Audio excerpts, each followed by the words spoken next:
ऐसी ही बेहतरीन कहानियाँ सुनने के लिए केपी नॉवल चैनल को लाइक, शेयर और सब्सक्राइब करें। आने वाली कहानियों के बारे में जानने के लिए हमारे टेलीग्राम से जुड़ें। लिंक डिस्क्रिप्शन में है। नेक्रोमांसर ऑफ द शैडोज, अध्याय 1211 पिशाच। ब्लडमून साम्राज्य रॉयल कैसल के अंदर। भगवान, कैसेंड्रा मर चुकी है, एक घुटने टेके पिशाच ने सम्मानजनक आवाज में कहा। एलिस्टेयर, जो सिंहासन पर बैठा था, ने अपने हाथ में खून से भरे लाल तरल से भरे बेल के गिलास को झुकाया और एक घूंट लिया। अपराधी के बारे में कोई जानकारी? उसने ताज़ा खून का स्वाद लेते हुए शांत स्वर में पूछा। अभी तक कोई जानकारी नहीं है, लेकिन हमें संदेह है कि यह ड्रैगन का काम है, घुटने टेके पिशाच ने जवाब दिया और जारी रखा। उससे संपर्क खोने से पहले उसने हमें सूचित किया था कि वह एक महिला का पीछा कर रही थी जो ड्रैगन द्वीपों की ओर जा रही थी। एलिस्टेयर ने कुर्सी के आर्मरेस्ट पर अपनी उंगली थपथपाई और एक पल की चुप्पी के बाद वह खड़ा हो गया। मुझे कैसेंड्रा का टूटा हुआ जीवन दीपक लाओ। एलिस्टेयर का आदेश सुनते ही घुटनों के बल बैठा पिशाच तुरंत सिंहासन कक्ष से बाहर निकल गया और 1 मिनट से भी कम समय में वापस आ गया। जब वह वापस आया तो पिशाच हल्के हरे रंग के कांच के कुछ टूटे हुए टुकड़े पकड़े हुए था और सभी टुकड़ों पर खून के लाल रंग का निशान था। जीवन दीप के टुकड़ों को देखकर एलिस्टेयर ने अपना हाथ हिलाया और वे सभी उसके सामने उड़ गए। जैसे ही उसने जीवन दीप के तैरते हुए टुकड़ों को देखा, उसकी लाल आंखें एक भयानक लाल रोशनी से चमकने लगीं और एक अजीब आभा पूरे कमरे में भर गई। घुटनों के बल बैठा पिशाच अपने शरीर को कांपता हुआ महसूस कर रहा था और उसके शरीर के भीतर खून हिंसक रूप से हिल रहा था, जैसे कि वह किसी चीज पर प्रतिक्रिया कर रहा हो। एलिस्टेयर की निगाह में जीवन दीप के तैरते हुए टुकड़े धीरे धीरे बिखर गए और जीवन दीप पर केवल खून के लाल धब्बे रह गए। जब उसके सामने सिर्फ खून के लाल धब्बे रह गए तो एलिस्टेयर की आंखों की चमक फीकी पड़ गई और सारे लाल धब्बे एक हो गए, जो लाल तरल पदार्थ के एक बूंद में बदल गए।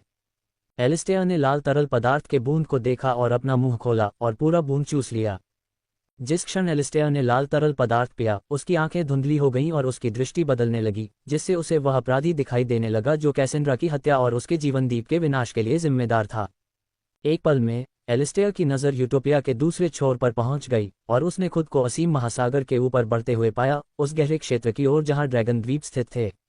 एलिस्टेयर ने अपने नीचे असीम महासागर को एक विचारशील नज़र से देखा, क्योंकि उसकी दृष्टि लगातार घूम रही थी। ऐसा लगता है कि यह वास्तव में एक ड्रैगन का काम था जिसने कैसेंड्रा को मार डाला, पिशाच ने खुद से सोचा। ड्रैगन आइलैंड्स और गेहेना साम्राज्य के बीच संघर्ष और एंडरसन की मौत के साथ एलिस्टेयर को हमेशा लगा कि इस पूरे मामले में कुछ गड़बड़ है। चाहे वह रैंक 6 गोल्डन ड्रैगन हो जिसने गेहेना साम्राज्य की राजधानी को नष्ट कर दिया और घोषणा की कि बैफोमेट मर चुका है, या हॉलफास, जिस पर संदेह था कि उसने जीवन जल के लिए एंडरसन को मार डाला, एलिस्टेयर को लगा कि वे सिर्फ मोहरे थे जिन्हें किसी ने हेरफेर किया। हालांकि एलिस्टेयर जानता था कि यह सबसे अधिक संभावना एक चाल थी, फिर भी वह तब भी चुप नहीं बैठ सकता था और कुछ नहीं कर सकता था जब उसके साम्राज्य के रैंक 6 कोर इवॉल्वर्स में से एक मारा गया था। भले ही वह जानता था कि हॉलफास सिर्फ एक बलि का बकरा था, फिर भी उसे कार्रवाई करने की आवश्यकता थी, अन्यथा अगर एलिस्टेयर ने कोई कदम नहीं उठाया तो साम्राज्य के अन्य उच्च रैंकिंग वाले पिशाच अपना असंतोष व्यक्त करेंगे। वह मजबूत था और अपने रास्ते में आने वाले किसी भी पिशाच को हरा सकता था, लेकिन मजबूत होने का मतलब यह नहीं था कि वह पूरे साम्राज्य को अपने दम पर चला सकता था। उसे अन्य उच्च स्तरीय पिशाचों की राय भी सुनने की जरूरत थी, और उनमें से कोई भी यह जानने के बाद शांत नहीं बैठ सकता था कि एंडरसन को हेलपास ने मार दिया था। पिशाच स्वभाव से घमंडी होते हैं और उनकी नज़र में एंडरसन की मौत उनके साम्राज्य के लिए एक स्पष्ट उकसावे की तरह थी। अगर वे उसी तरह से जवाबी कार्रवाई नहीं करते तो यह उनके लिए अपमानजनक होगा। इन पिशाचों को कुछ समय के लिए काबू में रखने के लिए एलिस्टेयर ने उन्हें तब तक इंतजार करने के लिए कहा जब तक कि ड्रैगन और राक्षसों के बीच युद्ध एक महत्वपूर्ण बिंदु पर न पहुंच जाए। एक बार जब दानव साम्राज्य समाप्त हो जाता तो वे बिना ज्यादा प्रयास के एंडरसन से बदला लेने के लिए स्थिति का फायदा उठाते। इस कारण से उन्होंने कुछ उच्च स्तरीय स्काउट्स जैसे कि कैसेंड्रा को ड्रैगन और राक्षसों के बीच युद्ध की स्थिति पर नजर रखने के लिए भेजा था। और अब जब कैसेंड्रा मर चुका था तो एलिस्टेयर जानता था कि अन्य पिशाच एक बार फिर उसे परेशान करने के लिए कार्रवाई करने आएंगे। सम्राट बनना आसान नहीं है, इसलिए इससे पहले कि अन्य पिशाच उसे परेशान करने आएं, वह कैसेंड्रा को मारने वाले असली अपराधी की तलाश करना चाहता था। जैसे जैसे एलिस्टेयर की दृष्टि का विस्तार होता गया, उसने जल्द ही आकाश के बीच में तैरते हुए द्वीपों को देखा और उसकी आंखों में लाल रोशनी चमक उठी। अपराधी वास्तव में ड्रैगन द्वीप पर है, एलिस्टेयर ने बड़बड़ाया, और जैसे ही उसकी दृष्टि केंद्रीय द्वीप पर पहुंची, अचानक अंधेरा हो गया और उसने खुद को फिर से सिंहासन कक्ष में खड़ा पाया। जब एलिस्टेयर को एहसास हुआ कि उसके कौशल में बाधा आ गई थी तो वह भौंचक्का रह गया जब वह ये देखने वाला था कि असली अपराधी कौन है। एल्ड्राकर भी मेरे रक्त आत्मा कौशल को रोकने की क्षमता नहीं रखता। उसने धीमी आवाज में कहा और उसकी लाल आंखों में दिलचस्पी की झलक दिखाई दी। मेरे कौशल से बचने में सक्षम होने के लिए ये व्यक्ति निश्चित रूप से रैंक 6 कोर रिवॉल्वर है और वह भी सामान्य नहीं है। जैसे ही एलिस्टेयर ने कहा, उसने एक कदम आगे बढ़ाया और दरवाजे की ओर चल दिया। मैं जल्द ही वापस आऊंगा। अगर वे परेशान करने वाले लोग आते हैं तो उन्हें मेरा इंतजार करने के लिए कहो, उसने घुटने टेकने वाले पिशाच से कहा, जिसने अपना सिर हिलाया और यह नहीं पूछा कि वह कहाँ जा रहा था। जल्द ही एलिस्टेयर महल से बाहर निकल गया और आसमान में ऊंचा दिखाई दिया। चमकते हुए सूरज को देखते हुए एलिस्टेयर ने अपनी आंखों को ढंक लिया और उन्हें थोड़ा रगड़ा। जब से मैं आखिरी बार टहलने के लिए बाहर आया हूं, तब से काफी समय हो गया है। जैसे ही उसने कहा, उसका शरीर एक छोटे चमगादड़ में बदल गया और वह एक काले उल्कापिंड की तरह आगे की ओर उड़ गया। मुझे उम्मीद है कि यह व्यक्ति जो भी है, मुझे निराश नहीं करेगा। अध्याय 1212 वह यहाँ आना चाहता है। अनास्तासिया केंद्रीय द्वीप पर भूमिगत गुफा के अंदर आगे पीछे घूम रही थी, उसकी भौहें सिकुड़ी हुई थीं। अगर मैं जो सोच रही हूँ वह सही है, तो वह बेवकूफ़ लड़की वाकई बहुत बोल्ड है। उसने अपनी सांसों में बुदबुदाया, एश्ले की स्थिति को समझने की कोशिश करते हुए। जैसे ही वह विचारों में खोई हुई थी, उसकी छायादार शक्तियाँ, जो उसे सबसे अच्छी छिपने की क्षमता देती थीं, ने प्रतिक्रिया की और उसका भाव बदल गया। एक सेकंड बर्बाद किए बिना उसने एक बार फिर से सोल रेजोनेंस को सक्रिय किया। उसकी आंखें एक अजीब काली लाल रोशनी से चमक रही थीं। कुछ सेकंड के बाद उसकी छायादार शक्तियों ने प्रतिक्रिया करना बंद कर दिया और उसने सोल रेजोनेंस को निष्क्रिय कर दिया। अपनी पहले से ही थकी हुई आत्मा में एक तेज चुभने वाला दर्द महसूस किया। लानत है, इतनी मजबूत ट्रैकिंग स्किल और वह खूनी आभा। उसने गंभीर स्वर में बुदबुदाया, उस पिशाच को याद करते हुए जिसे उसने ड्रैगन द्वीप पर आने से पहले मार दिया था। एलिस्टेयर के अलावा कोई और मुझे सिर्फ खून के कनेक्शन का उपयोग करके इस हद तक ट्रैक नहीं कर सकता। अनास्तासिया ने अपनी भौहों को रगड़ा, उसे सिरदर्द होने लगा। हालांकि वह जानती थी कि एलिस्टेयर ने उसका चेहरा नहीं देखा था क्योंकि उसने समय पर प्रतिक्रिया की थी। उसने निश्चित रूप से उसका वर्तमान स्थान पता लगा लिया था और चूंकि वह उसका पीछा करने की कोशिश कर रहा था, इसलिए इस बात की बहुत अधिक संभावना थी कि वह पहले से ही ड्रैगन द्वीप की ओर जा रहा था। सामान्य समय में मुझे ये जानकर खुशी होती कि पिशाच आदमी ड्रैगन द्वीप पर परेशानी पैदा करने के लिए आ रहा है, लेकिन वर्तमान स्थिति में जहां एश्ले को भी यहां लाया जा रहा है। उसने अपनी सांस के नीचे कहा और एक गहरी सांस ली। कुछ देर सोचने के बाद उसने आह भरी और अपनी स्टोरेज रिंग से कुछ बैंगनी रंग के फूल निकालते हुए बैठ गई। बैंगनी रंग के फूल वायलेट सोल नरिशिंग फूल थे जो उसे समुद्र के तल पर गुप्त क्षेत्र में मिले थे। उसने जो फूल निकाले थे उनमें 2 पंखुड़ियां थीं जो दर्शाती थीं कि वे गुप्त क्षेत्र में मिले फूलों में सबसे निम्न श्रेणी के थे। हालांकि अनास्तासिया को उनके स्तर की परवाह नहीं थी क्योंकि वह अपनी आध्यात्मिक शक्तियों को बढ़ाना नहीं चाहती थी, बल्कि अपनी थकी हुई आत्मा को पोषित करना चाहती थी ताकि वह एक बार फिर से सोल रेजोनेंस का उपयोग करने की अपनी क्षमता हासिल कर सके। अगर यह सामान्य समय होता तो वह अपनी आध्यात्मिक शक्तियों को फिर से भरने के लिए कभी भी वायलेट सोल नरिशिंग फ्लावर्स का इस्तेमाल नहीं करती, लेकिन अब जब एक मौका था कि एलिस्टेयर भी यहाँ आ रहा था तो उसे इसकी कोई परवाह नहीं थी। इसके अलावा वह सिर्फ 2 पंखुड़ियों वाले फूलों का इस्तेमाल कर रही थी और उनमें से बहुत सारे थे। अगर वह उनमें से कुछ का इस्तेमाल भी करती तो इससे किसी को कोई फर्क नहीं पड़ता। इसके अलावा उसके पास पहले से ही यूनिवर्सल स्प्रिंग था जो जड़ी बूटियों और दूसरी चीज़ों को बढ़ने के लिए सबसे अच्छा वातावरण प्रदान कर सकता था। एक बार जब इवान रैंक 5 पर पहुंच जाता है और यूनिवर्सल स्प्रिंग को अपनी दुनिया के साथ सफलतापूर्वक मिला लेता है तो सिर्फ एक फूल के साथ भी वह उनका पूरा बगीचा उगा सकेगा। चलो आशा करते हैं कि मेरी अंदरूनी भावना गलत हो और वह कमीना पिशाच यहाँ न आए, अन्यथा इस बात की बहुत संभावना है कि एश्ले और मैं बेनकाब हो जाएंगे। उसने धीमी आवाज में कहा और एक के बाद एक वायलेट सोल नरिशिंग फूल खाने लगी। जैसे ही फूलों की शक्ति उसके शरीर में प्रवेश करती है, उसकी आत्मा में एक सुखद अनुभूति फैल जाती है और उसे जो चुभन वाला दर्द महसूस हो रहा था वह तेजी से कम होने लगता है। जैसा कि अपेक्षित था, भले ही यह सबसे निचले स्तर का फूल है, केवल 2 पंखुड़ियों वाला, फिर भी यह इतनी तेज गति से मेरी आत्मा को ठीक कर सकता है। अनास्तासिया ने वायलेट सोल नरिशिंग फ्लावर्स को परिष्कृत करना जारी रखा और जब तक उसने 10वें फूल को परिष्कृत किया तब तक उसकी आत्मा में चुभन वाला दर्द पूरी तरह से गायब हो गया था और उसकी आध्यात्मिक शक्ति लगभग पूरी तरह से ठीक हो गई थी। उसने सोल रेजोनेंस का उपयोग करने की कोशिश की और पाया कि इसमें कोई समस्या नहीं थी और वह इसे एक बार फिर से इस्तेमाल कर सकती थी। जैसे ही अनास्तासिया अपनी आत्मा में चुभन वाले दर्द के गायब होने के बाद काफी तरोताजा महसूस कर रही थी, उसने अचानक अपने सामने होलोग्राफिक स्क्रीन पर कुछ देखा और उसकी अभिव्यक्ति गंभीर हो गई। वह यहाँ आना चाहता है?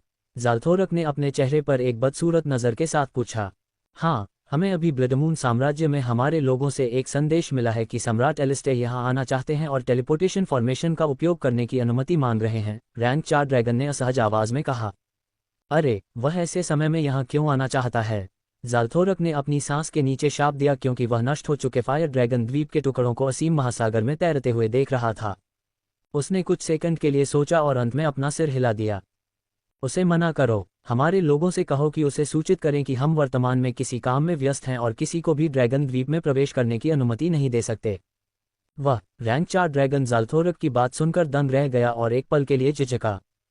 क्या हुआ? रैंक 4 ड्रैगन के हाव भाव देखकर ज़ाल्थोरक ने भौहें सिकोड़ लीं।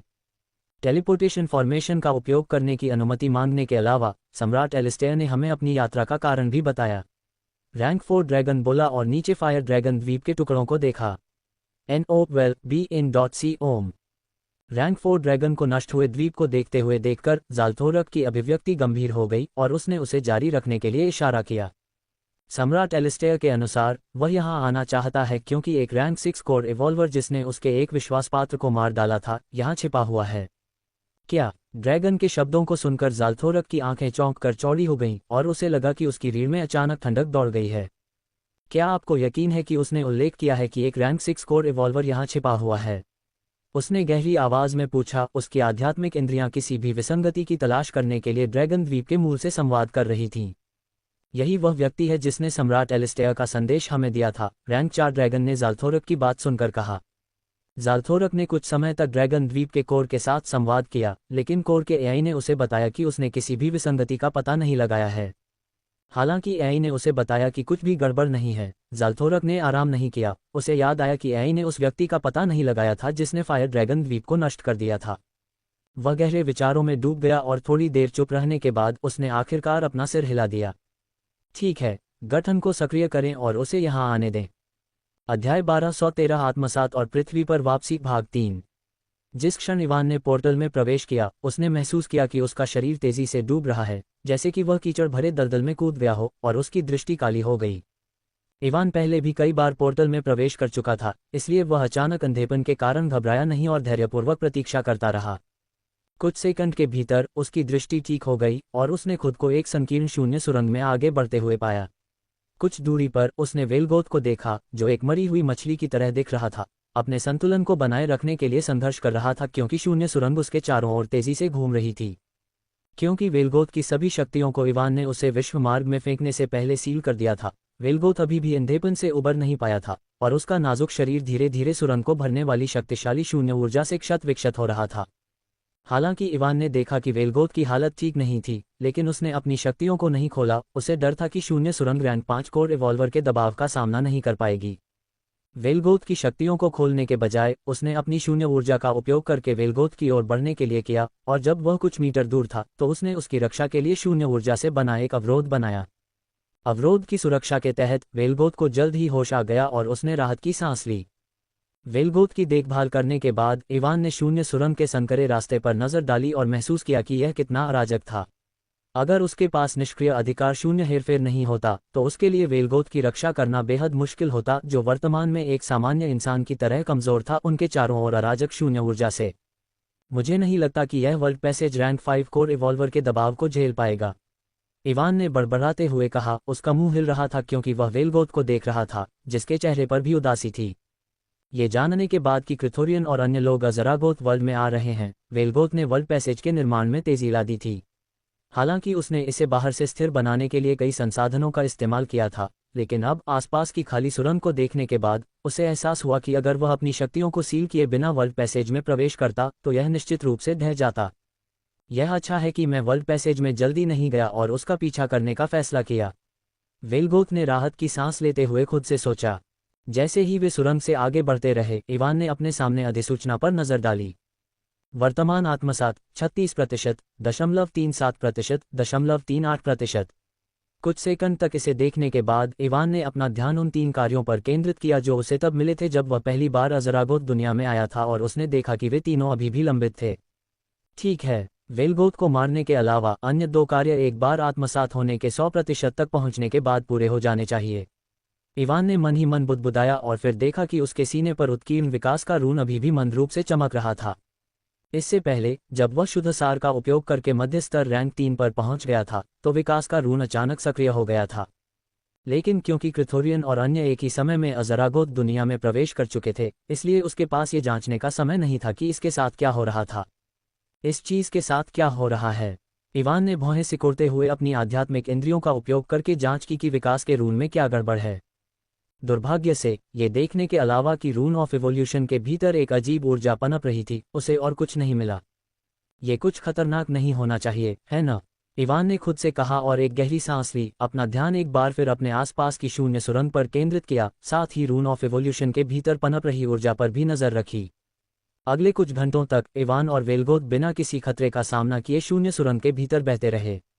जैसे जैसे वे आगे बढ़ते गए, इवान महसूस कर सकता था कि उसका एलिसिया और उसके अन्य छाया मरे हुए लोगों के साथ संबंध मजबूत हो रहा है, जिन्हें उसने पृथ्वी पर पीछे छोड़ दिया था। ये दर्शाता है कि वह उनके करीब आ रहा था। वर्तमान आत्मसात 49%। अज़रागोथ दुनिया और प्राइमोर्डियल शैडो दायरे का आत्मसात स्थिर गति से बढ़ता रहा। हालांकि जैसे जैसे आत्मसात की दर बढ़ती गई, ये धीरे धीरे धीमा भी होता गया, जैसे कि अज़रागोथ दुनिया खुद को निगले जाने से बचाने की कोशिश कर रही हो।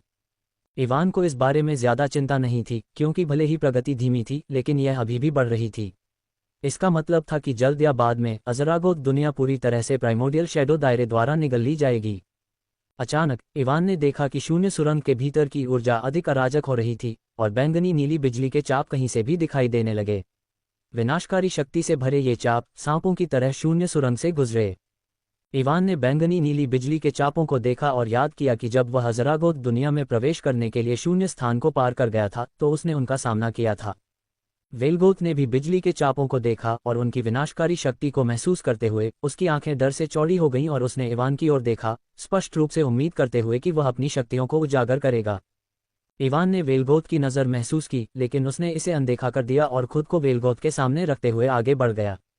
जैसे ही इवान बिजली से भरे क्षेत्र के पास पहुंचा, उसका हॉट ऑफ ओरिजिन एक बार फिर पिछली बार की तरह प्रतिक्रिया करने लगा और भयानक बिजली रैंक 5 और रैंक 6 कोर इवॉल्वर्स को भी आसानी से मार डालने में सक्षम गायब हो गई। NOWELL-BEACON वेलगोथ ने जो देखा उससे वह दंग रह गया, लेकिन चूंकि इवान ने कुछ नहीं बताया, इसलिए उसने कोई सवाल नहीं पूछना चुना। बिजली से भरे क्षेत्र से गुजरने के बाद वे दोनों अगले 10 घंटों तक आगे बढ़ते रहे। एलिसिया और अन्य लोगों के साथ अपने संबंध के माध्यम से इवान महसूस कर सकता था कि वे शून्य सुरंग से बाहर निकलने वाले थे। वर्तमान आत्मसात 89.90%।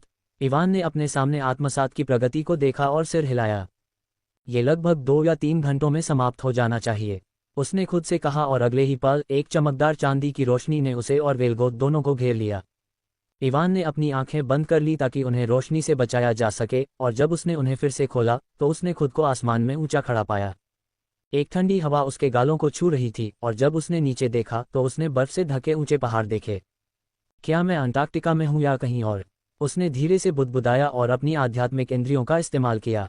लेकिन जैसे ही उसने ऐसा किया, उसकी आंखें अविश्वास में चौड़ी हो गईं और उसके होठों से केवल एक शब्द निकला, भाड़ में जाओ। अध्याय 1214 बर्फ का कहर, भाग 1। मदद करो। अचानक मदद के लिए पुकार सुनकर इवान को होश आया और उसने देखा कि वेलगोथ आसमान से नीचे गिर रहा है, शक्तिहीन और अपने गिरने को रोकने में असमर्थ। उसे गिरता देख इवान की आंखों में हरे रंग की चमक आ गई और आसपास की ठंडी हवा वेलगोथ के चारों ओर इकट्ठा हो गई, उसे वापस आसमान में उठा लिया। क्या तुम मेरी कुछ शक्तियों को नहीं खोल सकते? ऐसा नहीं है कि मैं चाहूं तो भी तुम्हें हरा सकता हूं, वेलगोथ ने कांपती आवाज में कहा। ठंडी हवा उसके शरीर पर आक्रमण कर रही थी, धीरे धीरे उसे अंदर से ठंडा कर रही थी। इवान ने वेलगोथ की विनती को पूरी तरह से नजरअंदाज कर दिया। उसका ध्यान जमे हुए परिवेश और हवा में घूम रही बर्फीली धुंध पर केंद्रित था। उसका चेहरा आश्चर्य से भर गया था। आखिर यहाँ क्या हुआ? उसने खुद से सोचा और तुरंत अपनी आध्यात्मिक इंद्रियों को पूरी पृथ्वी को स्कैन करने के लिए सक्रिय कर दिया।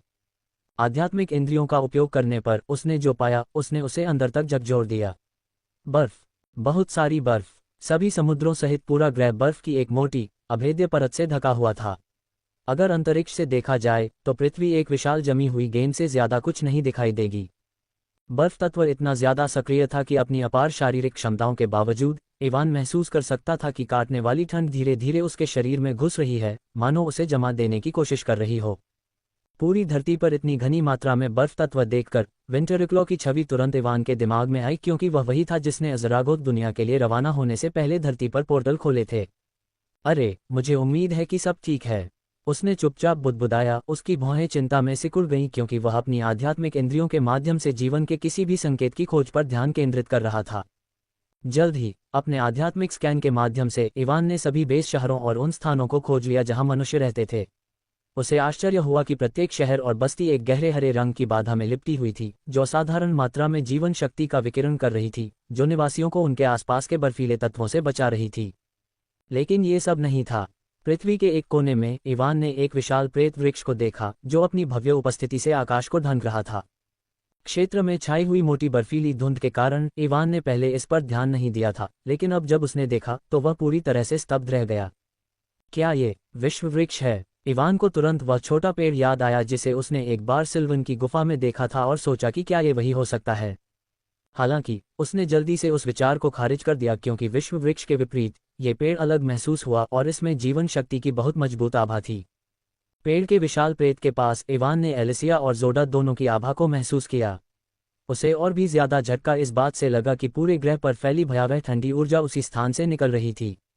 जब मैं दूर था तब इन उपद्रवियों ने क्या किया? इवान ने थके हुए मन से कहा।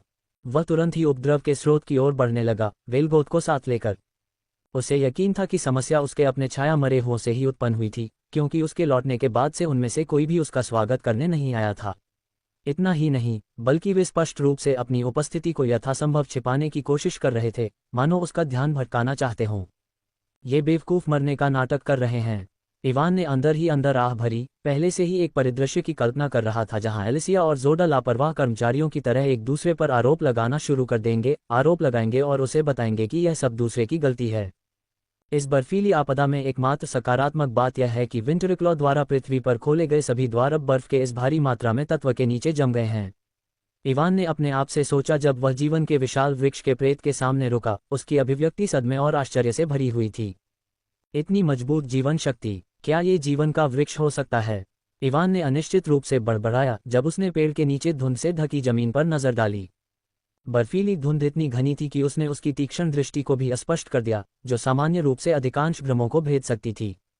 तुम दोनों कब तक मृत होने का नाटक करते रहोगे? इवान ने पुकारा। उसकी आवाज शांत थी क्योंकि वह धुंध से ढके क्षेत्र को संबोधित कर रहा था। जैसे ही उसके मुंह से शब्द निकले, स्विश, घने बर्फीले धुंध को चीरती हुई सुनहरी रोशनी की एक चमक ऐसे निकली जैसे किसी ने शुद्ध प्रकाश से बना बेसबॉल बैट घुमाकर उसे दूर भगा दिया हो और अगले ही पल तुम कुतिया। जोरडा के पूरी तरह से नियंत्रण से बाहर इवान की ओर तेजी से आते ही हवा में चीख गूंज उठी। इवान का मुंह फड़क उठा जब उसने ये देखा, क्योंकि एक पल के लिए जब सुनहरी रोशनी चमकी और धुंध को चीरती हुई चली गई तो उसने वहां खड़ी एलिसिया को देखा, जो प्रकाश की छड़ी पकड़े हुए थी। ये स्पष्ट था कि उसने जोरडा पर चुपके से हमला किया था। जब वह विचलित था, उसे पीछे से प्रकाश की छड़ी से मारा और उसे हवा में उछाल दिया। जैसे जैसे समय बीतता गया और उसकी रैंक बढ़ती गई, वह और भी अधिक उपद्रवी बच्ची बनती जा रही है। इवान ने बड़बड़ाया। जोडा को पकड़ने के लिए उसने अपना हाथ बढ़ाया, जो स्पष्ट रूप से अपने शरीर पर नियंत्रण खोने का नाटक कर रहा था और इवान से आगे निकलकर अंतरिक्ष में भागने का लक्ष्य बना रहा था। इवान ने जोडा को पकड़ा तो उसका चेहरा बेहद उदास हो गया। उसकी निगाहें आक्रोश से भरी हुई थीं और वह एलिसिया को घूर रहा था, जो स्पष्ट रूप से उसे शाप देना चाहता था। हालांकि इवान ने जोडा की व्यथित अभिव्यक्ति पर कोई ध्यान नहीं दिया और इसके बजाय गंभीर स्वर में पूछा, क्या हो रहा है? मास्टर, ये सब एलिसिया की गलती है। उसने ही इस खराब पेड़ को बुलाया और वैलेरी पर वह अजीब अनुष्ठान किया। जोडा ने तुरंत बिना किसी दूसरे विचार के एलिसिया को बता दिया। वैलेरी के उल्लेख पर इवान की आंखें सिकुड़ गईं और उसके मन में बेचैनी की भावना पैदा होने लगी, जिससे उसे अपने पहले के संदेह की याद आ गई कि वह संभवतः प्राइमोडियल लोली से जुड़ी हुई है। उसने गहरी सांस ली, बढ़ती चिंता को शांत करने की कोशिश की और जमीन पर उतर गया। जब से मैंने ड्रार्ड्स की छिपी दुनिया को छोड़ा और यहाँ भेजा गया, तब से मैं एक के बाद एक समस्याओं से जूझ रहा हूँ। ऐसा कोई तरीका नहीं है जिससे भगवान इतना क्रूर हो कि मुझ पर एक और आपदा फेंक दे, है न? उसने सोचा, खुद को ये समझाने की कोशिश करते हुए कि वह जरूरत से ज्यादा प्रतिक्रिया कर रहा था। लेकिन जैसे ही उसके पैर जमीन पर पड़े और उसने अपने सामने का दृश्य देखा, उसका चेहरा सख्त हो गया और उसके होठों से केवल एक शब्द निकला, भाड़ में जाओ। अध्याय 1215 बर्फ की आपदा, भाग 2। जोडा ने एलिसिया को देखा, जो अपने सिर पर धक्कों को ढकते हुए जमीन पर बैठी थी। उसकी आंखों के कोने से 2 क्रिस्टलीय आंसू बह निकले और उसके चेहरे पर एक दयनीय भाव था। आखिरकार वह मिल गया जिसकी वह हकदार थी। जोडा ने अपने दिल में हंसते हुए सोचा और एलिसिया द्वारा की गई हल्की सी सिसकियां उसके कानों को एक मधुर धुन की तरह लग रही थीं। रोना बंद करो, इवान ने ठंडी आवाज में कहा। इवान की ठंडी आवाज सुनकर एलिसिया और भी जोर से रोने लगी। धमाका! इवान ने उसे रोते हुए देखकर कोई दया नहीं दिखाए और उसे एक बार फिर से धक्का दिया, जिससे उसके सिर के ऊपर एक और गांठ दिखाई दी। एलिसिया एक डरी हुई मुर्गी की तरह सिकुड़ गई, अपने सिर को दोनों हाथों से ढांक लिया और इवान को नाराजगी से भरे चेहरे से देखा। क्या क्या तुम्हें एक और चाहिए? इवान ने अपनी मुट्ठी दिखाते हुए पूछा। इवान की मुट्ठी देखकर एलिसिया ने तुरंत अपना सिर हिलाया और पीछे हट गई, उसे सावधानी से देखते हुए। इवान ने अब एलिसिया की परवाह नहीं की और जोर से आह भरी। ये सब कब शुरू हुआ? उसने अपनी कनपटियां रगड़ते हुए पूछा। लगभग 1 महीने पहले, जोडा ने चापलूसी भरे स्वर में उत्तर दिया। उसे डर था कि उसके साथ भी एलिसिया जैसा ही व्यवहार होगा। जोडा की चापलूसी भरी आवाज सुनकर इवान का मुंह फड़क उठा और वह उसे भी पीटना चाहता था, लेकिन ये देखते हुए कि इस बेचारे की कोई गलती नहीं थी, उसने ऐसा करने से परहेज किया। इस छोटी सी चीज ने पूरे ग्रह को सिर्फ 1 महीने में बर्फ के गोले में बदल दिया। हो! इवान ने मन ही मन बुदबुदाया, एक बार फिर आह भरी, क्योंकि उसकी नज़र उसके सामने बर्फ के कोकून पर पड़ी। जोडा ने उसे जो बताया उसके अनुसार वह लगभग आधे साल से पृथ्वी से दूर था। हालांकि इवान जानता था कि पृथ्वी पर समय अलग अलग तरीके से बहता है, लेकिन उसे उम्मीद नहीं थी कि अज़रागोथ वर्ल्ड में उसके समय के दौरान भी ऐसा ही होगा। उसने एलिसिया को ट्री ऑफ लाइफ के प्रेत को बुलाने के लिए दोषी नहीं ठहराया, क्योंकि सब कुछ सुनने के बाद वह ये भी जानता था कि अगर उसने ऐसा नहीं किया होता और पृथ्वी को मजबूत नहीं किया होता, तो विंटरक्लॉ द्वारा खोले गए पोर्टल के माध्यम से आने वाले उच्च स्तरीय कोर इवॉल्वर्स के बीच लड़ाई के कारण ग्रह बहुत पहले ही नष्ट हो गया होता। उसने एलिसिया को इसलिए दंडित किया क्योंकि वह लगातार शरारती होती जा रही थी। अभी कुछ ही समय पहले उसने जोडा पर चुपके से हमला किया था और उसे रॉकेट की तरह उड़ा दिया था।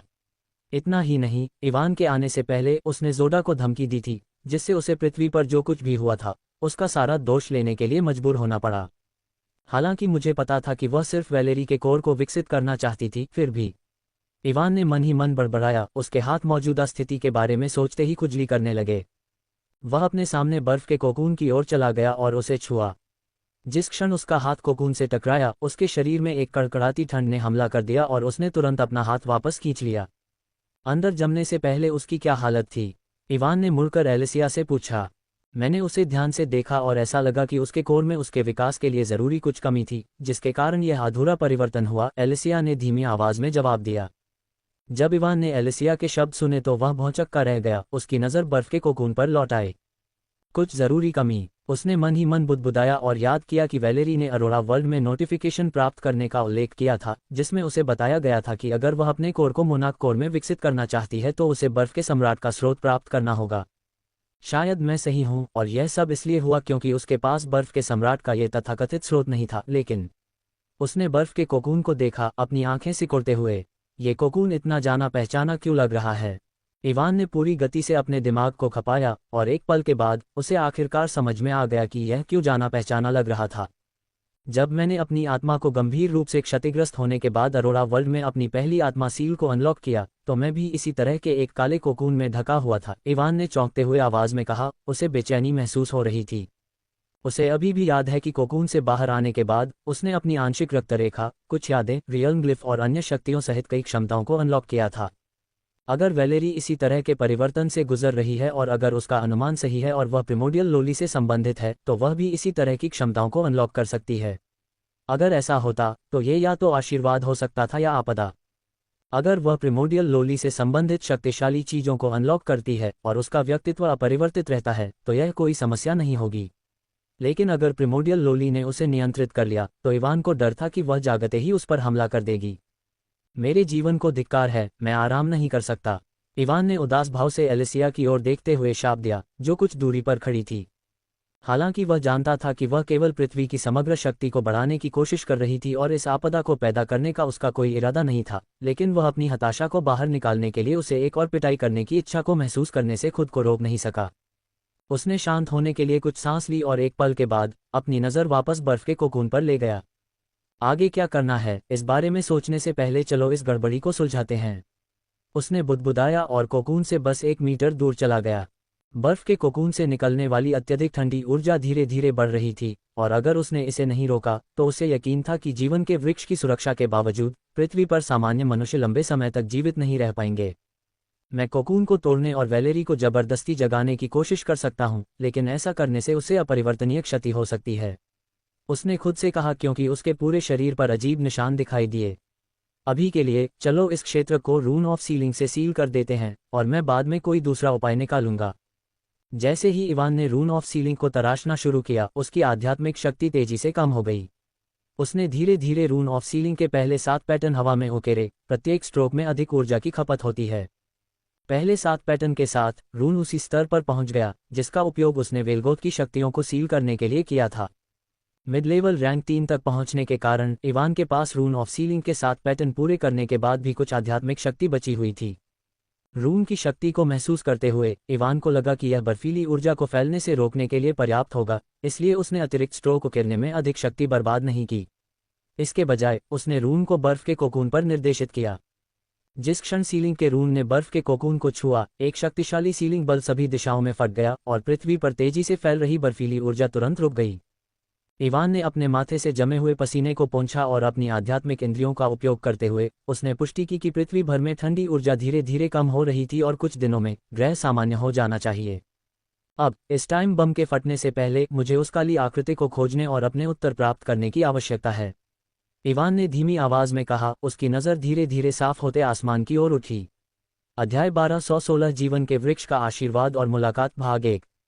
इवान ने अपनी हवा के हेरफेर कौशल का उपयोग करके सीलबंद बर्फ के कोकून के चारों ओर एक हवा अवरोध बनाया और अपने कुछ छाया मरे हुए लोगों को क्षेत्र की रक्षा करने और किसी भी विसंगति का पता चलने पर उसे सूचित करने का आदेश दिया। एक बार जब उसने वैलेरी की समस्या को सुलझा लिया तो उसने अपनी नज़र जीवन के विशाल वृक्ष पर घुमाई जो आकाश को ढक रहा था, जो धरती से ऊंचा था। तो इस पेड़ के पीछे की कहानी क्या है? उसने एलिसिया से पूछा, बिना उसकी ओर देखे। जब एलिसिया ने इवान का सवाल सुना तो उसे बहुत पसीना आने लगा। उसके सिर के ऊपर से बारिश के पानी की तरह ठंडे पसीने की बूंदें बहने लगीं।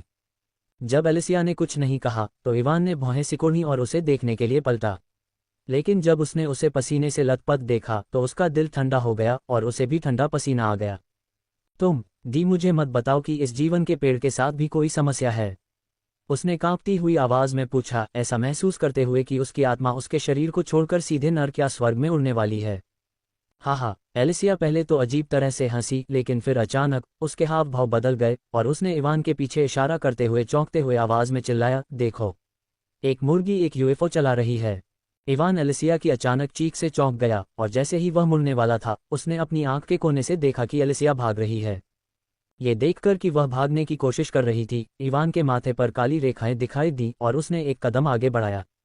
उसके सामने की जगह हिल गई और वह जहां खड़ा था वहां से गायब हो गया। इसके तुरंत बाद एलिसिया ने अपने चारों ओर अंतरिक्ष में उतार चढ़ाव महसूस किया और इससे पहले कि वह प्रतिक्रिया कर पाती, धमाका, एक मुट्ठी उसके ऊपर से निकली, उसके सिर पर जोरदार प्रहार किया और पीछे सबसे बड़ा धमाका छोड़ दिया। एलिसिया जमीन पर बैठ गई और तुरंत ही अपने सिर को आंसू भरी आंखों से ढक लिया। उसने अपनी आंखें थोड़ी ऊपर उठाईं और देखा कि इवान उसके सामने खड़ा है। उसका चेहरा बिल्कुल खाली था। अब बताओ, ये पेड़ मेरे लिए किस तरह की समस्या पैदा करने वाला है? इवान ने शांत स्वर में पूछा, लेकिन उसमें जलन की स्पष्ट झलक थी। एलिसिया ने अपने सिर को दर्द भरे भाव से रगड़ते हुए खड़ी हो गई और जैसे ही वह बोलने वाली थी उसके ऊपर एक काली सुनहरी रोशनी चमकी और एलोरा प्रकट हुई, जो शांत भाव से एलिसिया के कंधे पर बैठी थी।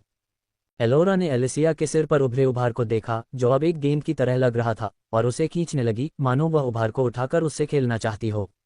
एलिसिया और इवान ने एलोरा की ओर देखा, जो उभार को हटाने की कोशिश कर रही थी, और चुपचाप उसकी हरकतों को अनदेखा करने के लिए सहमत हो गए।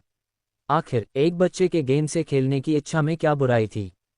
हालांकि इवान ने हाथ में मौजूद जरूरी मामले के कारण इस दृश्य को अनदेखा करना चुना, लेकिन उसने अपने स्मार्ट ब्रेसलेट पर लगे कैमरे का इस्तेमाल करके कुछ तस्वीरें खींच लीं ताकि बाद में उन्हें फ्रेम कर सके। ठीक है, वापस मुद्दे पर आते हैं। तो ये पेड़ मुझे किस तरह की परेशानी देगा? इवान ने फिर से पूछा। इस बार उसने अभी अभी खींची गई तस्वीरों पर एक नज़र डाली। एलिसिया ने अपनी गेंद के दर्द को सहन किया।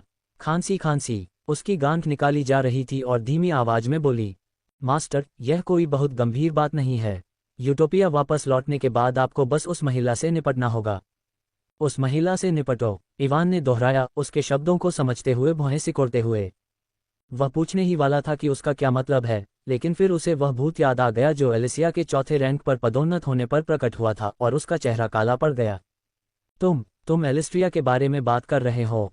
उसने अनिश्चितता से भरी आवाज में कहा। बिंगो, तुमने सही अनुमान लगाया। एलिसिया ने नकली जश्न में अपने हाथों को ताली बजाई, लेकिन जल्दी ही एक खेदजनक भाव बना लिया। बहुत बुरा हुआ कि तुम्हारे लिए कोई पुरस्कार नहीं है। एवन को उसके शब्दों पर अचानक अपने हाथों में खुजली महसूस हुई, और अगर एलोरा एलिसिया के कंधों पर नहीं बैठी होती तो वह शायद उसे पीटना शुरू कर देता। शांत हो जाओ, शांत हो जाओ। यह उसकी गलती नहीं है। वह बस पृथ्वी की रक्षा के लिए उसे मजबूत बनाना चाहती थी, इसलिए उसने जीवन के वृक्ष के प्रेत को बुलाया। उसने मन ही मन कहा, लेकिन किसी कारण से वह स्पष्ट रूप से कल्पना कर सकता था कि एलिसिया पागल औरत की तरह हंस रही होगी जब उसने जीवन के वृक्ष के प्रेत को बुलाया था, चिल्लाते हुए कि उसका स्वामी सभी समस्याओं से कैसे निपटेगा। लानत है, मुझे पता है कि मेरा डूम ब्रिंगर वंश मेरी किस्मत को कुछ हद तक कम कर देता है, लेकिन क्या ये बहुत ज्यादा नहीं है? मैं लगातार समस्याओं में उलझा रहता हूं और सांस भी नहीं ले पाता। इवान मन ही मन कोसता रहा और रोने का मन कर रहा था। इस समय वह वास्तव में ड्रार्ड्स की छिपी दुनिया में वापस जाना चाहता था और अनास्तासिया, सिल्वन और अन्य जैसे बड़े लोगों के संरक्षण में रहना चाहता था। उसने खुद को शांत करने के लिए कुछ गहरी सांसें लीं और एक पल के बाद धीमी आवाज में फिर से बोला, क्या ये जीवन का वृक्ष और कुछ कर सकता है? एलिसिया ने एलोरा को पकड़ लिया, जो अभी भी गांठ को बाहर निकालने की कोशिश कर रही थी, और उसे अपनी बाहों में एक आलीशान खिलौने की तरह पकड़ लिया और जोर से अपना सिर हिलाया। हाँ, मैं तुम्हें जीवन के वृक्ष का आशीर्वाद दे सकती हूँ। ये निश्चित रूप से यूटोपिया वापस जाने पर उस महिला को हराने में हमारी मदद करेगा। एक आशीर्वाद। इवान की आंखें चमक उठीं जब उसने उसे सुना, और पहली बार ऐसा लगा जैसे वह हमेशा के लिए खुशी के आंसू रोना चाहता था। उसे ठीक से पता नहीं था कि यह आशीर्वाद क्या था, लेकिन एलिसिया के बोलने के तरीके से वह बता सकता था कि यह कुछ अच्छा था। आखिरकार, आखिरकार कुछ अच्छी खबर, उसने अंदर ही अंदर चिल्लाया, एलिसिया के विस्तार से बताने का इंतजार करते हुए खुशी मनाई। एलिसिया गर्व से मुस्कुराए और जीवन के वृक्ष के प्रेत की ओर देखा। इवान ने उसकी निगाह का अनुसरण किया और एक शाखा को गहरे हरे रंग की रोशनी से चमकते हुए देखा जो आकाश से उसकी ओर उतर रही थी। वह आश्चर्यचकित था क्योंकि उसने सैकड़ों किलोमीटर दूर से शाखा को अपने स्थान की ओर आते देखा और अनुमान लगाया कि अगर एलिसिया चाहे तो वह संभवतः पूरी धरती को जीवन के वृक्ष से ढक सकती है। शाखा इवान के सिर के ठीक ऊपर रुक गई और उसके चारों ओर की हरी रोशनी हरे पानी की एक बूंद में संघनित होने लगी। क्या ये जीवन का जल है? इवान ने सोचा, उस जीवन के जल को याद करते हुए जिसे उन्होंने मैग्मारा साम्राज्य में हेल्फिस को फंसाने और एंडरसन को मारने के लिए नीलाम किया था। जब वह इस पर विचार कर रहा था तो हरी बूंद शाखा से अलग हो गई और उसके सिर पर गिर गई, उसके शरीर में धंस गई। धमाका। जिस क्षण हरी बूंद उसके शरीर में प्रवेश की, उसके शरीर से एक चमकदार हरी रोशनी का खंभा फूट पड़ा जो सीधे आकाश की ओर बढ़ रहा था। अध्याय 1217 जीवन के वृक्ष का आशीर्वाद और मिलन भाग 2। इवान के शरीर से निकलने वाली शानदार हरी रोशनी बहुत तेज थी। इसकी चमक एक विशाल क्षेत्र में फैल रही थी जो दसियों किलोमीटर के दायरे में जमी बर्फीली धुंध को मिटा रही थी। इस जीवनदायी चमक के तहत पौधे और फूल फिर से उगाए, जिससे परिदृश्य में जीवन की भावना वापस आ गई।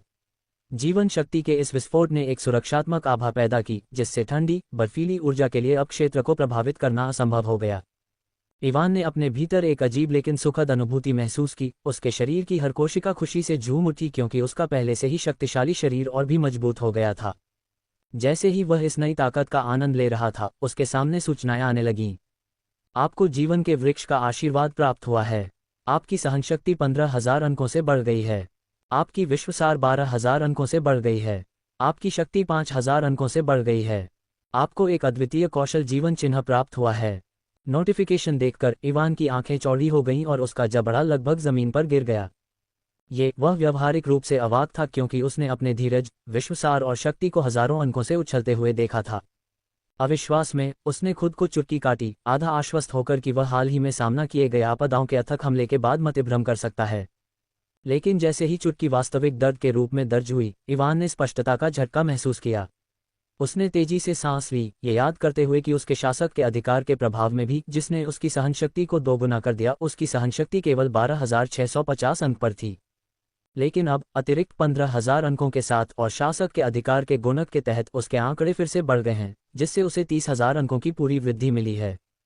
उसकी वर्तमान सहनशक्ति प्रभावशाली 42,650 अंकों तक पहुंच गई है। जैसे ही उसने महसूस किया कि उसकी सहनशक्ति पहले ही 40,000 अंकों को पार कर चुकी है, इवान ने एक और सांस ली, पूरी तरह से स्तब्ध महसूस कर रहा था। शक्ति का यह अचानक अप्रत्याशित उपहार लगभग विश्वास करने के लिए बहुत अधिक था। अरे, मेरी वर्तमान सहनशक्ति कुछ रैंक 4 कोर इवॉल्वर्स से भी अधिक हो सकती है। उसने अपने विकास की पूरी सीमा का अनुमान लगाने के लिए अपने अन्य आंकड़ों की जांच करते हुए बड़बड़ाया। मेरे पास विश्वसार में 8,000 अंक थे, लेकिन अब यह 18,000 तक पहुंच गया है। और मेरी शक्ति के लिए। उसने अपने हाथ को एक सौम्य गति दी और एक अलग, चटकने वाली ध्वनि हवा में भर गई, जैसे कि उसके आसपास का स्थान उसकी शक्ति के भार के नीचे तनावग्रस्त हो रहा हो। मेरी शक्ति एक पल में लगभग दोगुनी हो गई है।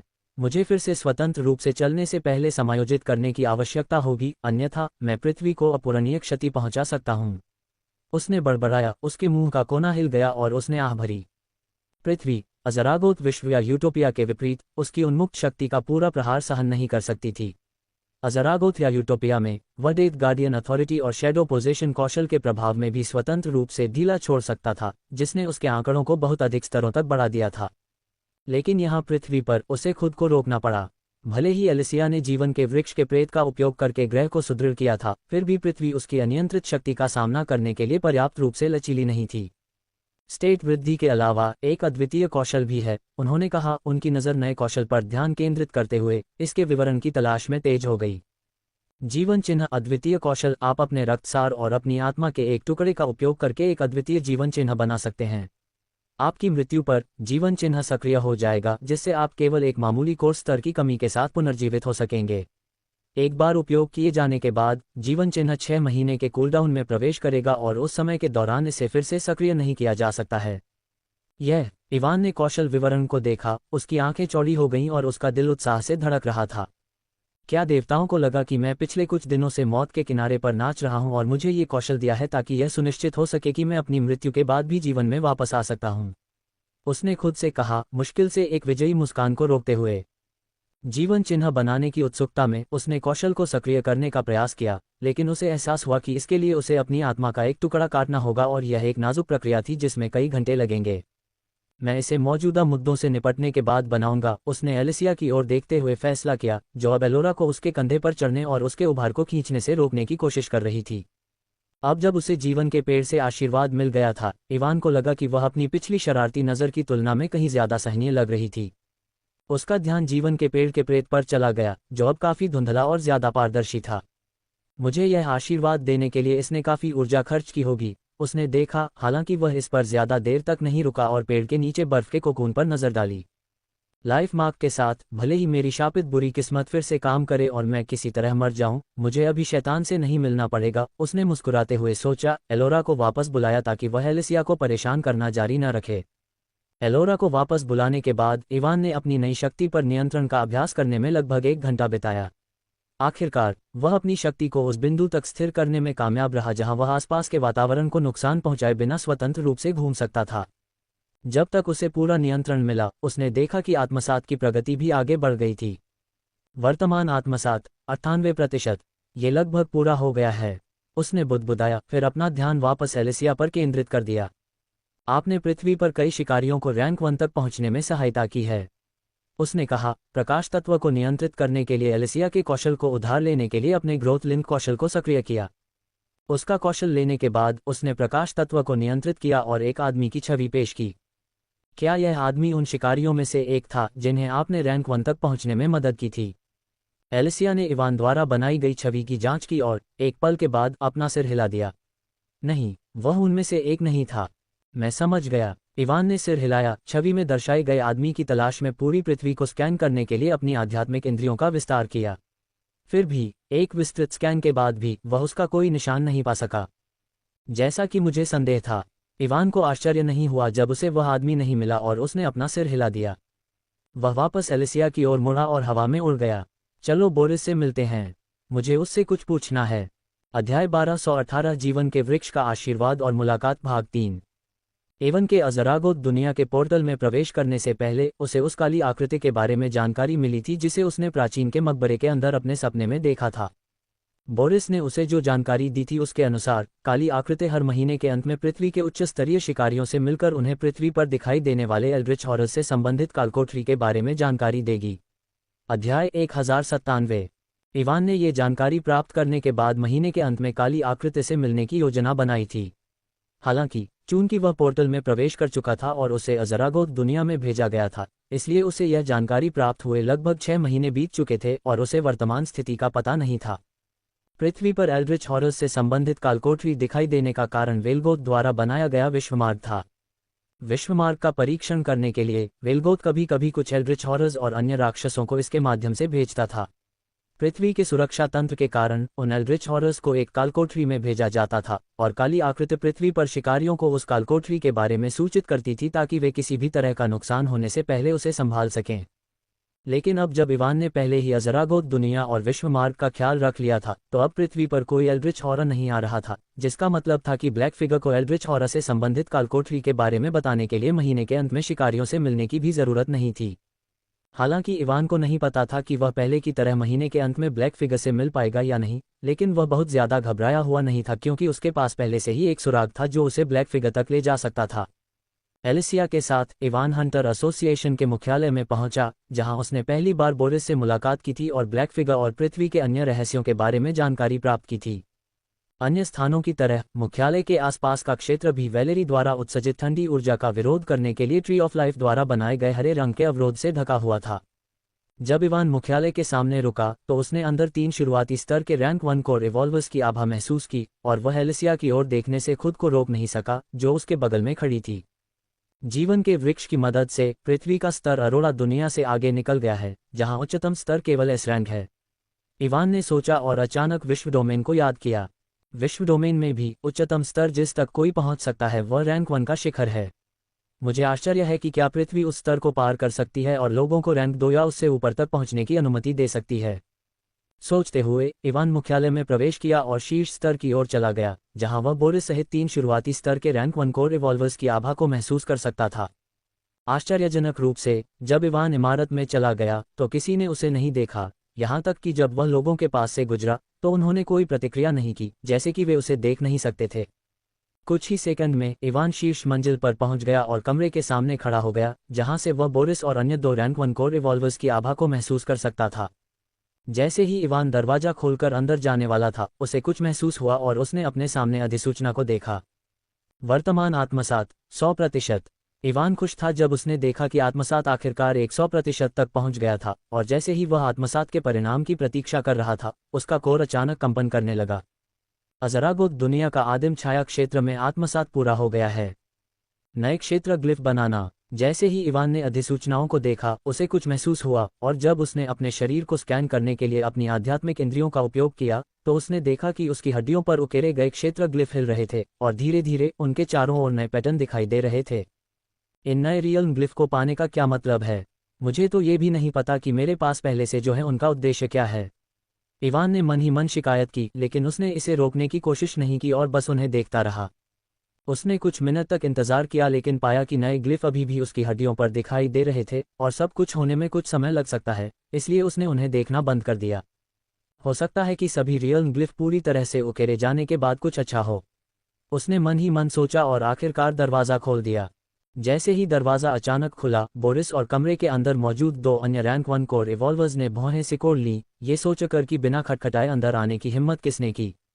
हालांकि इससे पहले कि तीनों लोग इवान का चेहरा साफ देख पाते, कमरे में एक मानसिक लहर फैल गई और बोरिस से बात कर रहे 2 लोग तुरंत सो गए। बोरिस तब स्तब्ध रह गया जब उसके 2 साथी अचानक बेहोश हो गए, और जैसे ही वह कुछ करने वाला था, उसने इवान को देखा और उसके चेहरे पर आश्चर्य की झलक दिखाई दी। ये तुम हो? उसने स्तब्ध स्वर में कहा, लेकिन फिर उसने भौहें सिकोड़ी और धीमी आवाज में पूछा, तुमने उनके साथ क्या किया? इवान ने 2 सो रहे लोगों पर नजर डाली और याद आया कि उसने उन्हें पिछली बार तब देखा था जब वह बोरिस से जानकारी लेने के लिए बैठक में गया था। कुछ नहीं, मैंने उन्हें बस थोड़ी देर के लिए सुला दिया था, इवान ने कहा, और बोरिस के बोलने का इंतजार किए बिना उसने आगे कहा, मैं कुछ पूछना चाहता हूँ।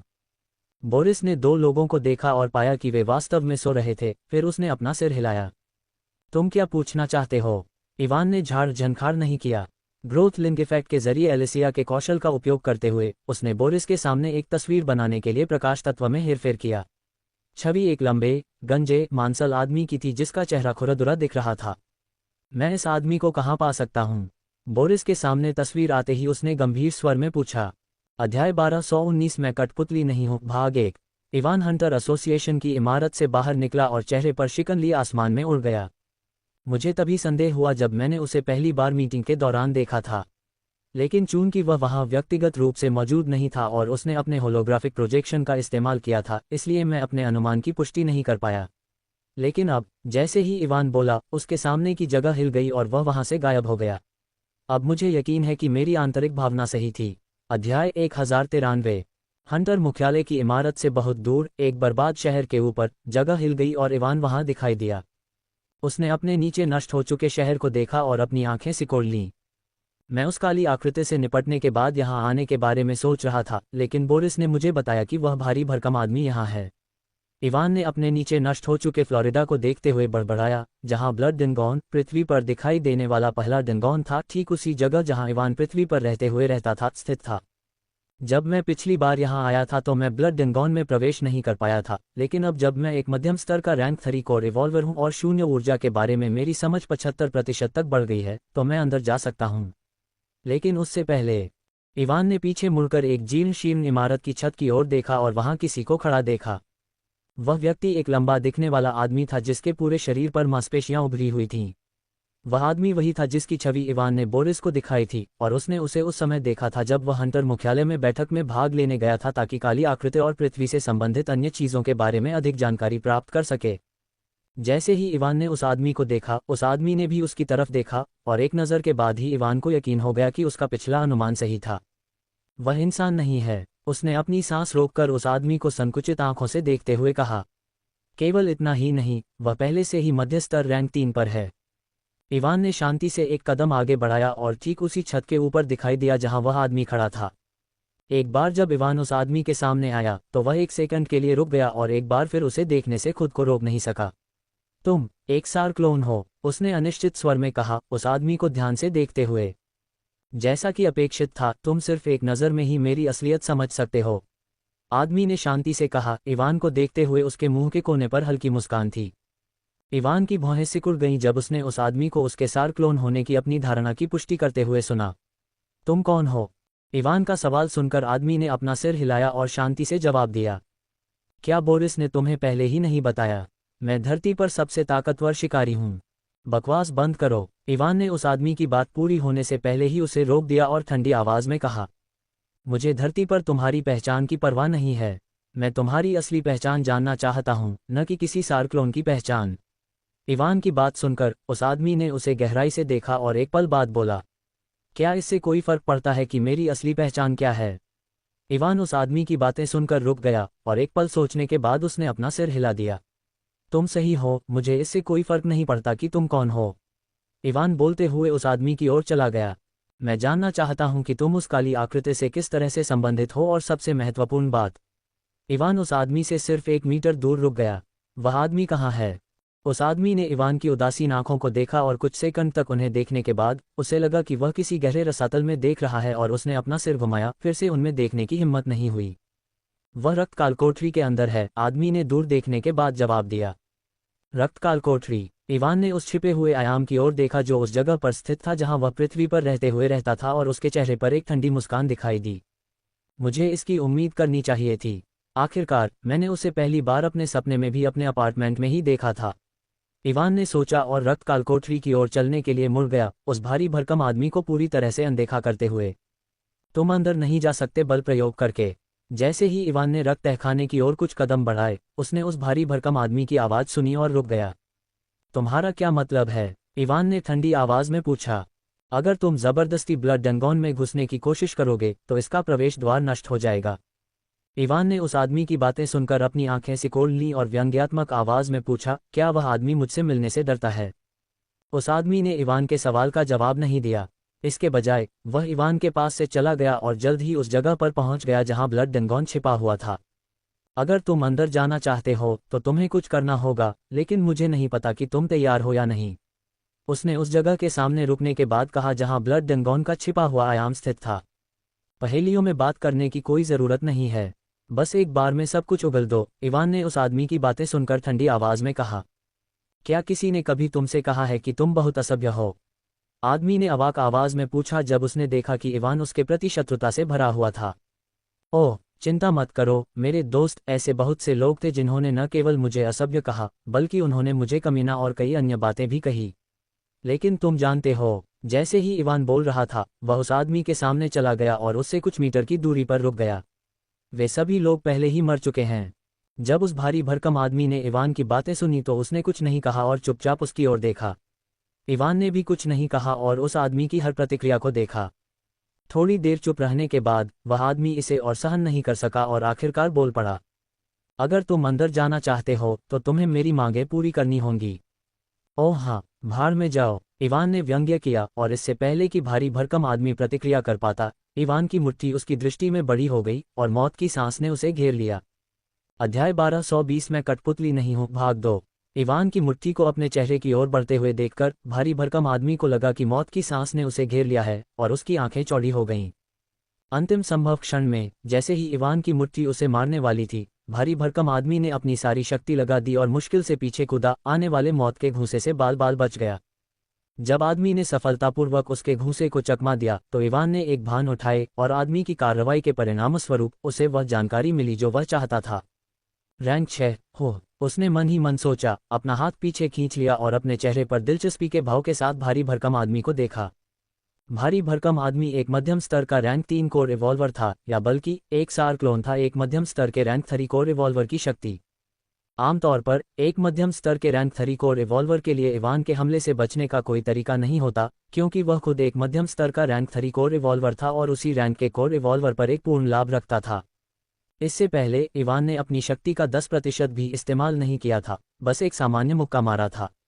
अगर उसने अपनी पूरी ताकत का इस्तेमाल किया होता तो पृथ्वी की स्थानिक बाधा आसानी से नष्ट हो जाती, जिससे आसपास के क्षेत्र में विनाशकारी क्षति होती। इवान की संयमित शक्ति के बावजूद भारी भरकम आदमी को मौत का खतरा महसूस होने का कारण उसकी आध्यात्मिक शक्ति का तीव्र दबाव था। इवान की वर्तमान आध्यात्मिक शक्ति एक मध्यम स्तर के रैंक 4 कोर रिवॉल्वर के बराबर थी और उसने भारी भरकम आदमी पर दबाव डालने के लिए इसे पूरी तरह से केंद्रित कर लिया था, जिससे एक भ्रम पैदा हो गया था जिससे मुक्का घातक लग रहा था। अगर भारी भरकम आदमी रैंक 4 या रैंक 5 कोर रिवॉल्वर का सार क्लोन होता तो उसके लिए इवान के आध्यात्मिक दबाव से मुक्त होना और उसके मुक्के से बचना लगभग असंभव होता। लेकिन उस आखिरी क्षण में इवान ने भारी भरकम आदमी की आत्मा से एक जबरदस्त शक्ति निकलती हुई महसूस की, जो उसके आध्यात्मिक दबाव को तोड़ रही थी और उसे हमले से बचने की अनुमति दे रही थी। हालांकि यह केवल एक पल के लिए ही रहा, लेकिन इवान ने तीव्रता से महसूस किया कि यह शक्ति रैंक 6 कोर रिवॉल्वर की थी। इस खोज ने उसे आश्चर्यचकित कर दिया, क्योंकि इवान समझ नहीं पा रहा था कि रैंक 6 कोर रिवॉल्वर एक मध्यम स्तर के रैंक 3 कोर रिवॉल्वर की शक्ति के साथ एक सार क्लोन क्यों बनाएगा और उसे पृथ्वी पर भेजेगा। इस तरह के उच्च स्तरीय सार क्लोन बनाने से मूल शरीर बहुत कमजोर हो जाता है। जैसे कि अनास्तासिया, जिसे जब भी खतरा होता है तो उसे सोल रेसोनेंस का इस्तेमाल करना पड़ता है, क्योंकि उसने अपनी ज्यादातर शक्ति प्राइमोडियल शैडो दायरे में अपने सार क्लोन के पास छोड़ दी थी। लेकिन अनास्तासिया के विपरीत, जिसने शक्तिशाली सार क्लोन बनाने से आई कमजोरी को संतुलित करने के लिए सोल रेसोनेंस जैसी तकनीक तैयार की, दूसरे लोग ऐसा नहीं कर सकते। जब तक वे सार क्लोन को फिर से अवशोषित नहीं कर लेते तब तक उनके शरीर काफी कमजोर हो जाते हैं। रैंक 6 कोर रिवॉल्वर के लिए mid level rank 3 core revolver की शक्ति के साथ सार क्लोन बनाने से उनकी अपनी शक्ति कम से कम 20 या 30% कम हो जाएगी। रैंक 6 कोर रिवॉल्वर के लिए यह अविश्वसनीय रूप से जोखिम भरा है, क्योंकि शक्ति में 1% की कमी भी उनकी लड़ाकू क्षमता को गंभीर रूप से प्रभावित करती है, जिससे दुश्मनों को इस कमजोरी का फायदा उठाने का मौका मिल जाता है। इसलिए जब तक बिल्कुल जरूरी न हो, कोई भी रैंक 6 कोर रिवॉल्वर इतना शक्तिशाली सार क्लोन नहीं बनाएगा। यहाँ तक कि बैफोमेट, जिसके पास एक सम्राट कोर है, ने केवल एस रैंक शिकारी की शक्ति के साथ सार क्लोन बनाए जब उसने उन्हें अरोरा वर्ल्ड और अन्य जैसी निचली दुनिया में भेजा। ये दर्शाता है कि बैफोमेट जैसा व्यक्ति भी उच्च शक्ति स्तरों के साथ सार क्लोन बनाने से बचता है, लेकिन उसके सामने का भारी भरकम आदमी एक रैंक 6 कोर रिवॉल्वर का सार क्लोन था, जिसमें मध्यम स्तर के रैंक 3 के शक्ति स्तर थे, जिसने उसे वास्तव में आश्चर्यचकित कर दिया।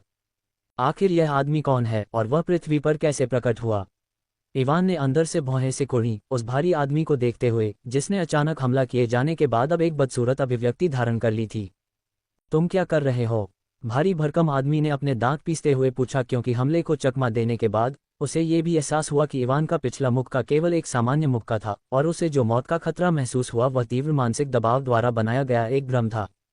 यह महसूस करते हुए कि उसे बेवकूफ़ बनाया गया था, आदमी ने अपमानित महसूस किया और समझा कि इवान ने समझ लिया था कि वह रैंक 6 कोर रिवॉल्वर का सार क्लोन था। हालांकि इससे उस पर कोई असर नहीं हुआ, लेकिन इवान द्वारा देखे जाने के बाद भी वह मोटा आदमी गुस्से में था। इवान के हाव भाव में कोई बदलाव नहीं आया जब उसने देखा कि वह आदमी अपने दांत पीस रहा है, और उसने सहजता से जवाब दिया, मेरा शरीर थोड़ा अकड़ गया है, इसलिए मैंने सोचा कि मैं कुछ व्यायाम कर लूँ। बोलते बोलते उसने बाएं और दाएं कुछ और भूंसे मारे, फिर मोटे आदमी की ओर देखा। माफ करना अगर मैंने तुम्हें पहले डरा दिया। इवान की बातें सुनकर मोटा आदमी अवाक रह गया और उसे समझ में नहीं आया कि कैसे जवाब दे। कुछ सेकंड की खामोशी के बाद उसने गहरी सांस ली और ब्लड डेंगॉन की ओर इशारा करते हुए ठंडी आवाज में पूछा, क्या तुम अंदर जाना चाहते हो या नहीं? बेशक, मैं अंदर जाकर उस आदमी से मिलना चाहता हूँ, इवान ने हल्की मुस्कान के साथ जवाब दिया। पहले तुमने कहा था कि अगर मैं अंदर जाना चाहता हूँ तो मुझे कुछ करना होगा। बताओ, तुम मुझसे क्या करवाना चाहते हो? इवान की बातें सुनकर उस आदमी की आंखों में एक अजीब सी चमक उठी और वह गंभीर स्वर में बोला, अगर तुम अंदर जाना चाहते हो तो तुम्हें मुझे हराना होगा। हाँ, इवान उस आदमी की बात सुनकर दंग रह गया और उसे ऐसे देखा जैसे वह किसी बेवकूफ़ को देख रहा हो। तुम मुझसे लड़ना चाहते हो? उसने पूछा, बस ये सुनिश्चित करने के लिए कि उसने गलत नहीं सुना है। उस आदमी ने इवान की नज़र को नज़रअंदाज किया और एक लाल गोली उसकी ओर फेंकी। उसके होठों पर हल्की मुस्कान आ गई। मुझसे लड़ने से पहले तुम्हें ये गोली लेनी होगी। इवान ने भौहें उठाकर गोली को पकड़ा और उसके विवरण को देखा। स्पेक्ट्रल सील, भूत संस्थाओं से निकाली गई अत्यधिक लीन ऊर्जा से बनी एक गोली। सेवन करने पर यह उपभोक्ता की कोर शक्ति को अगले 5 घंटों के लिए शुरुआती स्तर के रैंक 2 तक कम कर देती है। स्पेक्ट्रल सील केवल रैंक 5 से नीचे के कोर इवॉल्वर्स को प्रभावित करती है। इवान ने गोली के विवरण पढ़े और आखिरकार उस भारी भरकम आदमी के इरादे को समझ गया। बस एक अनुस्मारक, तुम भी लड़ाई के दौरान अपने छाया मरे का उपयोग नहीं कर सकते, आदमी ने कहा आत्मसंतुष्ट। इवान ने अपना सिर उठाया, उस आदमी की फीकी आत्मसंतुष्ट मुस्कान को देखा। क्या तुम भी लड़ाई के दौरान वही गोली लोगे? उसने शांति से पूछा। हाँ, बिल्कुल नहीं। अगर मैं भी इसे ले लूं तो टेस्ट का क्या मतलब रह जाएगा? मोटा आदमी हंसा, अपना सिर हिलाया। मैं समझ गया। इवान ने अपने हाव भाव में कोई बदलाव किए बिना सिर हिलाया, हालांकि उसकी गहरी काली आंखें फीकी चमक रही थीं। क्या वह आदमी था जिसने तुम्हें ऐसा करने के लिए कहा था? उसने ब्लड डेंगॉन के स्थान की ओर देखते हुए पूछा।